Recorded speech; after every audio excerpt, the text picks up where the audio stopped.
이 공판 관련 뉴스들이 사실은 공판장에서 이제 검찰이 자신들이 받아낸 진술들이 등장하기 때문에 굉장히 자세한 내용이 나오기 시작하는데 요즘 뉴스들이 너무 많다 보니까 자꾸 묻히고 있어요. 예. 그래서 오늘은 최순실 씨 관련 뉴스를 첫 뉴스로 좀 전하겠습니다. 자, 공판장에서는 어떤 이야기가 오갔습니까? 네, 어제 우병우 전 민정수석의 두 번째 재판이 있었습니다. 여기에 장시호 씨가 증인으로 나왔는데 다양한 발언들을 쏟아냈습니다. 지난 2014년 정윤회 문건 사건이 불거졌을 당시에 자신이 최순실 씨와 함께 있었다라는 겁니다. 최순실 씨가 밥 먹는 자리에서 전화를 하나 하고 왔는데 민정수석실에 도움을 청했다라고 이야기했다고 합니다. 그러면서 장시호 씨가 말하기를 최순실 씨가 통화를 하고 온 뒤 VIP에게 말씀드려야 하지 않겠냐. 그래도 유연이 아빠인데 이것을 덮어줘야지. 이렇게 죽일 수는 없지 않느냐라고 말했다고 합니다. 그래서 민정에서 해결해 줬으면 좋겠다라는 말도 했다고 합니다. 이 공판장에는 이제 우병우 전 수석이 피고인석이 있었죠. 예. 근데 여기에 대해서 우병우 전 민정수석은 한마디로 말해서 날 아느냐, 날 본 적 있느냐. 장시호 씨는 본 적이 없는 거죠. 네, 예. 쏘아 붙이면서 째려보기도 했다고 합니다. 예. 원래 이제 재판장에서 판사가 물어보기도 하거든요. 예. 직접 물어볼 말이 있느냐고. 그렇게 발언권을 줄 때 이렇게 물어볼 수가 있습니다. 근데 어제는 발언권을 주지 않았는데도 물어봤다고. 네, 끼어들어서 재판장의 제지를 받았다라고 예. 합니다. 직접 봤냐 이거죠. 예. 본인이 할 수 있는 가장 큰 공격인 거죠. 날 봤어? 나 알아? 이거 아니죠. 이거죠. 근데 어차피 뭐 직접 봤냐 안 봤냐는 그다지 중요하지 않아요. 예. 네, 또 물증도 나왔거든요, 어제요. 네. 재판에서 장시호 씨가 지난해 7월 달에 최순실 씨 가방에서 민정수석실 문건 발견하고 찍어준 사진 파일 나왔었습니다. 여기에는 이철성 경찰청장, 우리은행장, KTNG 사장 등의 평가가 담겨있는 자료가 있었고요. 여기에는 민정수석실 검증 완료라는 메모지도 붙어 있다고 합니다. 민정에서 나온 문건에는 민정이라고 써 있어요. 예. 그래서 문서가 자기 혼자 갑니까? 최순실 씨가 민정수석실에 들어가서 이거 뜯어와서 가져왔나요? 책상 뜯고. 예. 문서가 나간 거죠. 근데 이제 저는 이거 보면서 무슨 생각이냐면 어제죠. 어제 법정 구속된 이영선 전 청와대 경호관.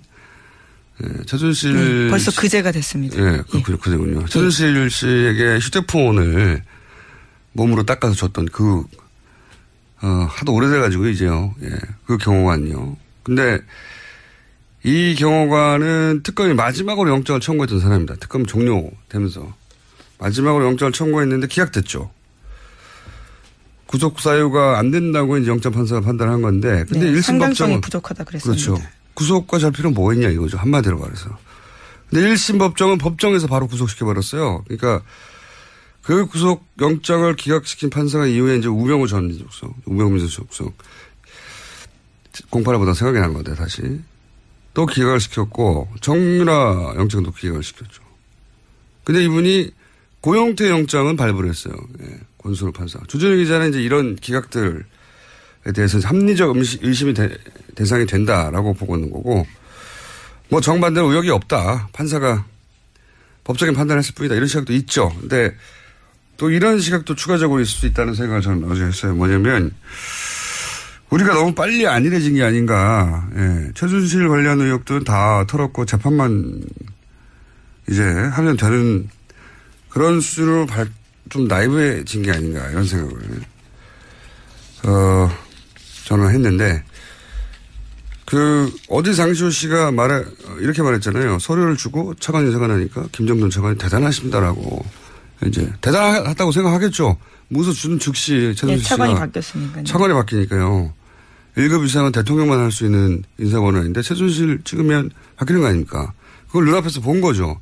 대단합니다 하고 그리고 그 모습을 상상해 보면 최순실 씨가 얼마나 흐뭇하고 뿌듯하게 웃었을까 그 앞에서 생각을 할 수 있는데 상상해 볼 수 있죠. 그래서 저는 최순실 씨가 이런 일이 반복됐을 거 아닙니까? 일종의 권력 중독이지 않았을까. 누구든지 자기가 말하면 날릴 수 있고 혹은 임명할 수 있고 그런데 그로 인해서 책임을 아무것도 질 필요가 없어요. 얼마나 신나요. 동시에 그거 때문에 자기한테 인사청탁을 했거나 또는 그걸 본 사람들이 다 고개를 저어야 될 거 아닙니까? 심각한 권력 중독이기 때문에 우리가 아는 만큼만 휘둘렀겠냐 이거죠. 네. 저는 훨씬 더 많은 일들이 있었을 것이다. 장시호 씨가 어제 이런 이야기도 해서 눈에 좀 띄었는데요. 이모가 항상 서로 개인 생활까지 다 알고 있어서 대통령이 나에게 약점을 잡혔다고 말했고 VIP가 나를 어려워한다 이런 주장을 했다고 합니다. 최순실 씨가 그렇게 생각하고 실제 권력도 휘두른 정황이 굉장히 많고 그런 정도의 권력 중독이었다면 저질렀던 일들 밝혀지지 않는 것들이 많았을 것 같다. 아직도 많을 것 같다. 그 과정에서 얻어낸 이권이나 그 이권으로 얻은 이익, 실질적인 이익이 또 해외로 빠져나간 그런 은닉 자산들 굉장히 많을 것 같다. 꼭 다시 찾아야 된다 이건. 다시 한번 다짐을 했습니다.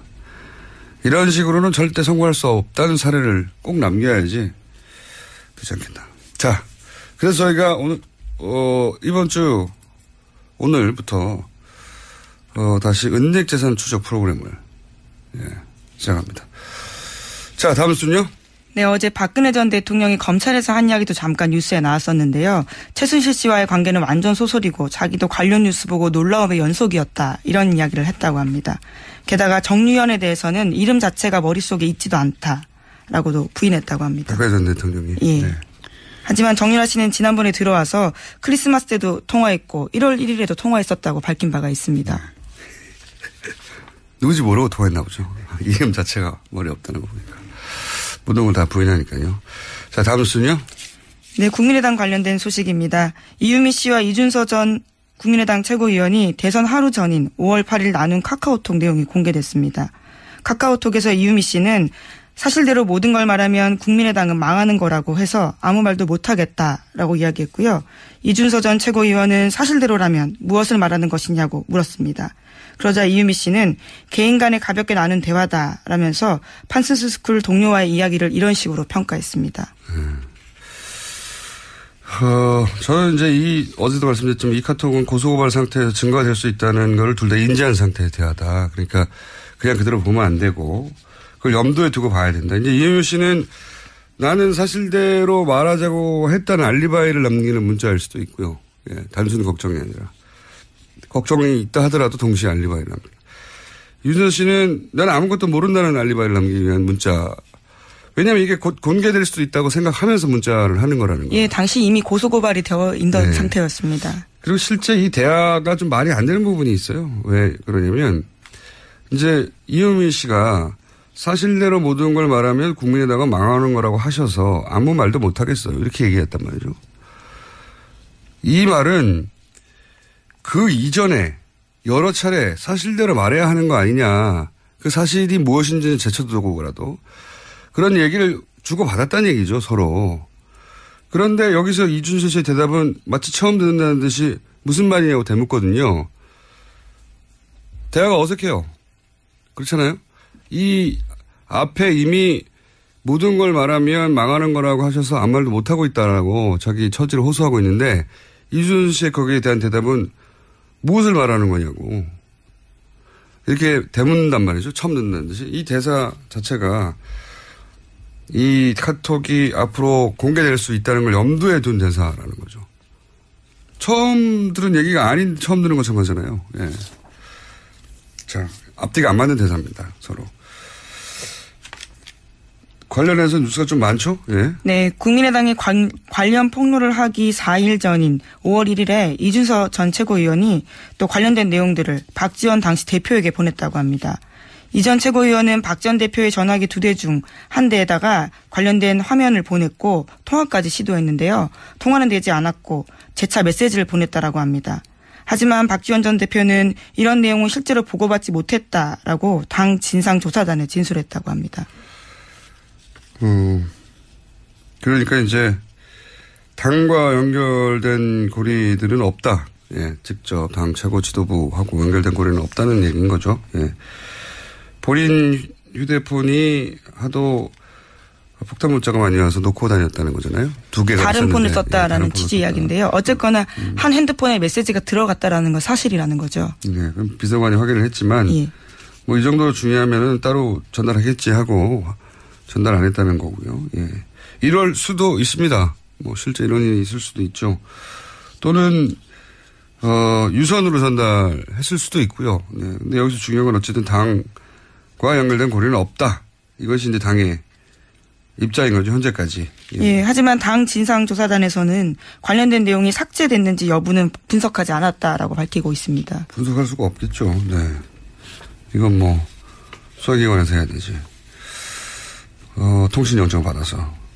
이용주 의원도 뭐 녹취를 사전에 들어보진 못했다고 하고, 당 지도부들은 이 사안이 이렇게, 기자회견 하기 전에는 허술한지도 몰랐고, 그리고 이걸 그렇게 활용할 줄도 몰랐다, 최고 지도부에서는. 그런데 이 내용은 며칠 동안 한 30번 이상, 네, 논평되고 막 하고 계속 했거든요. 공격적으로. 난리가 났었는데, 당 지도부는 사전에 인지하지 못했다. 예, 하지만 당 논평으로요. 국민의당은 한 사람의 제보를 가지고 기자회견을 할 정도로 무모하지 않다. 이렇게 5월 7일 낸 적이 있거든요. 그렇죠. 예. 그러니까 앞뒤가 안 맞긴 한데. 자, 현재까지는 그렇습니다. 다음 뉴스는요. 고영태 영장은 발부를 했어요. 예. 권순우 판사. 주준희 기자는 이제 이런 기각들에 대해서 합리적 의심이 대상이 된다라고 보고 있는 거고, 뭐 정반대로 의혹이 없다. 판사가 법적인 판단을 했을 뿐이다. 이런 시각도 있죠. 근데 또 이런 시각도 추가적으로 있을 수 있다는 생각을 저는 어제 했어요. 뭐냐면 우리가 너무 빨리 안일해진 게 아닌가. 예. 최순실 관련 의혹들은 다 털었고 재판만 이제 하면 되는 그런 수준으로 좀 나이브해진 게 아닌가 이런 생각을 저는 했는데 어제 장시호 씨가 이렇게 말했잖아요. 서류를 주고 차관 인사가 나니까 김정돈 차관이 대단하십니다라고. 이제 대단하다고 생각하겠죠. 무서 주는 즉시 최순실 씨가. 차관이 바뀌었으니까요. 차관이 바뀌니까요. 1급 이상은 대통령만 할 수 있는 이 공판 관련 뉴스들이 사실은 공판장에서 이제 검찰이 자신들이 받아낸 진술들이 등장하기 때문에 굉장히 자세한 내용이 나오기 시작하는데 요즘 뉴스들이 너무 많다 보니까 자꾸 묻히고 있어요. 예. 그래서 오늘은 최순실 씨 관련 뉴스를 첫 뉴스로 좀 전하겠습니다. 자, 공판장에서는 어떤 이야기가 오갔습니까? 네, 어제 우병우 전 민정수석의 두 번째 재판이 있었습니다. 여기에 장시호 씨가 증인으로 나왔는데 다양한 발언들을 쏟아냈습니다. 지난 2014년 정윤회 문건 사건이 불거졌을 당시에 자신이 최순실 씨와 함께 있었다라는 겁니다. 최순실 씨가 밥 먹는 자리에서 전화를 하나 하고 왔는데 민정수석실에 도움을 청했다라고 이야기했다고 합니다. 그러면서 장시호 씨가 말하기를 최순실 씨가 통화를 하고 온 뒤 VIP에게 말씀드려야 하지 않겠냐. 그래도 유연이 아빠인데 이것을 덮어줘야지. 이렇게 죽일 수는 없지 않느냐라고 말했다고 합니다. 그래서 민정에서 해결해 줬으면 좋겠다라는 말도 했다고 합니다. 이 공판장에는 이제 우병우 전 수석이 피고인석이 있었죠. 예. 근데 여기에 대해서 우병우 전 민정수석은 한마디로 말해서 날 아느냐, 날 본 적 있느냐. 장시호 씨는 본 적이 없는 거죠. 네, 예. 쏘아붙이면서 째려보기도 했다고 합니다. 예. 원래 이제 재판장에서 판사가 물어보기도 하거든요. 예. 직접 물어볼 말이 있느냐고. 그렇게 발언권을 줄 때 이렇게 물어볼 수가 있습니다. 근데 어제는 발언권을 주지 않았는데도 물어봤다고. 네, 끼어들어서 재판장의 제지를 받았다라고 예. 합니다. 직접 봤냐 이거죠. 예.